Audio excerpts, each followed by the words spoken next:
ကျွန်တော်တို့ dinosaur တွေတည်ဆုံးသွားပြီဆိုတာကလူသားသမိုင်းရဲ့အကြီးမားဆုံးအထင်အလွဲကြီးတစ်ခုပါသူတို့ကတည်ဆုံးသွားတာမဟုတ်ဘဲနဲ့ gravity မြေဆွဲအားကြီးကိုဆန့်ကျင်ပြီးတော့မှကောင်းကင်ကြီးစီကိုထွက်ပြေးလွတ်မြောက်သွားခဲ့ကြတာပါT-Rex လိုအကျန်းစားတတော်အကြီးမျိုးသုံးပြောက်ခဲ့သွားပြီလို့ကျွန်တော်တို့ကထင်နေခဲ့ကြတယ်။ဒါပေမဲ့ဒီကနေ့ငှက်တွေရဲ့အနာသမီကိုလေးလာကြည့်လိုက်တဲ့အခါမှာသူတို့ရဲ့အယိုးဖွဲ့စည်းတည်ဆောက်ပုံကချီးခေအသားစားဒိုင်နိုဆောကြီးတွေရဲ့အယိုးတည်ဆောက်ပုံကိုစက္ကန့်ထားတာအတိအကျတွေ့ရှိရပါတယ်။ပထမဆုံးဇီဝကမ္မတတ်တဲ့ physiological evidence အနေနဲ့ငှက်တွေရဲ့ခြေထောက်ကိုသေချာကြည့်လိုက်ရင်ထွားထွားတတော်တွေဒိုင်နိုဆောတွေမှာပဲရှိရဲ့အကြေးခွန် scale တွေအထင်ရှားကျန်နေစေပါ theropod လို့ခေါ်တဲ့အသားစားဒိုင်နိုဆောတွေကမြေဆွဲအားကိုအန်တူနိုင်ဖို့အတွက်သူတို့ရဲ့အကြေးခွန်တွေကို keratin protein နဲ့ဖွဲ့စည်းထားတဲ့အမွှေးတောင်တွေအဖြစ်အစင်းမြင့်တင်ခဲ့တာပါပိုပြီးချက်သိမ်းထားစရာကောင်းတဲ့ခန္ဓာဗီရတက်တွေကတော့အယိုးတွေပါကျွန်တော်တို့အနီးဆက်ဆုံးကြက်သားစားတဲ့အခါရေအုပ်မှာတွေ့ရတဲ့ V ပုံစံစူးတောင်ယို wish ပုံလေးတွေကိုသိကြမှာပါတိတ်ပံနမဲ Facula လို့ခေါ်တဲ့ဒီအယိုးလေးတွေကငှက်တွေပြန်တဲ့အခါ spring တစ်ခုလိုအလုပ်လုပ်ပေးပါတယ်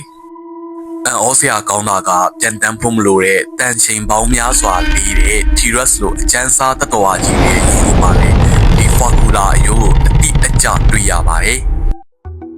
ဒုတိယတတိယတော့အသက်ရှူတဲ့စနစ်ပါငှက်တွေကလူတွေလိုလေးကိုအဆုတ်ထဲရှူသွင်းပြန်ထုတ်တာမျိုးမလုပ်ကြဘူးသူတို့က air sac လို့ခေါ်တဲ့လေအိတ်တွေနဲ့တလန်းမောင်းလေချောင်းစနစ် unidirectional air flow ကိုပဲအသုံးပြုကြပါတယ်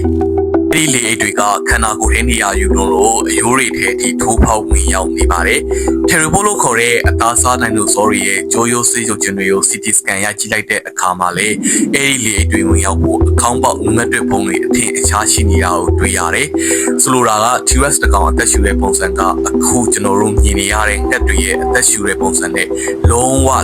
အတူတူပါပဲ။ဒီချက်တွေကြောင့်ငှက်တွေကဒိုင်နိုဆောတွေစီကဆင်းသက်လာတယ်ဆိုတာအခိုင်အမာဆုံးသောသက်သေတွေပါပဲ။ဒါကြောင့်လောက်အိမ်ထဲကကြက်တူရီလေးတွေလမ်းဘေးမှာထွေးနေတဲ့ခိုလေးတွေက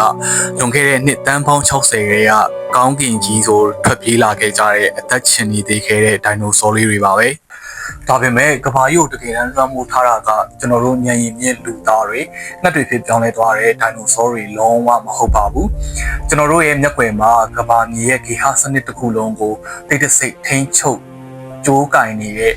The Silent Ruler ရဲ့အကြောင်းကို episode 2မှာဆက်လက်ပြောပြပေးသွားပါမယ်ကျွန်တော်ဒေါက်တာခါရဲ့ page ကို follow and share လုပ်ပေးထားပါအောင်ခင်ဗျာအားလုံးကျေးဇူးတင်ပါတယ်နောက်ဗီဒီယိုတွေမှာပြန်လည်တွေ့ကြမယ် bye bye